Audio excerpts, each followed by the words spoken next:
Hello, and welcome to the Sonar Car Show. Today we are doing a VexIQ STEM project of Sonar Car.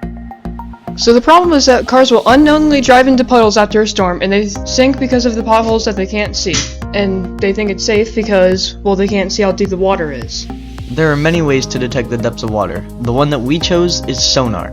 Sonar sends a sound down the water, and then it waits for the sound to come back, and however long it takes for the sound to come back, that is how deep the water is. Kevin, that slide was just very shallow. So, we chose to interview a deputy sheriff of Mecklenburg County named Justin Kessler to help with our project. Here are some highlights from this interview.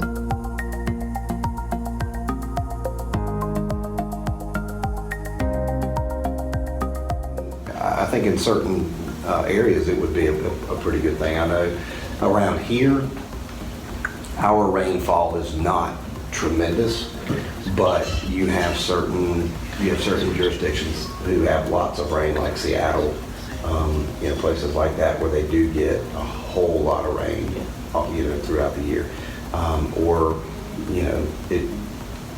you can start to think internationally. I mean, there are the monsoons that come around in certain Asian and Indonesian countries.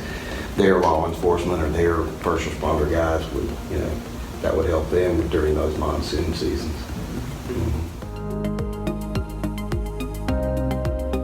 It's not as good as we should. People still go down there, which is why there's a problem. Folks just do not have common sense. Sometimes they just think, well, I can do it, and then their car gets in too far and it shuts off and it won't start back up, and then they're stuck.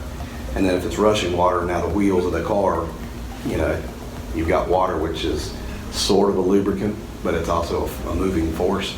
So if it gets up underneath the tires and lifts the tires, now the car is just debris. So a lot of it is common sense that should be there on the part of the drivers, but it's not always. Not always the case.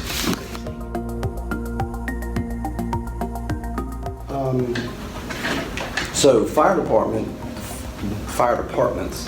will usually have some sort of sonar device, but that's typically for use with divers. Our solution to this problem is to make a sensor in front of the cars so that basically a sonar will just penetrate into the water and see how deep it is. If the sonar is more than blank amount of feet, then the car will just stop to stop it from going through the water. So, for our design, we decided to put the sonar on the front of the car, facing in a 45-degree angle, so that it can detect the depth of the water before the car gets there. Turn around, don't drown. Your car is not a boat.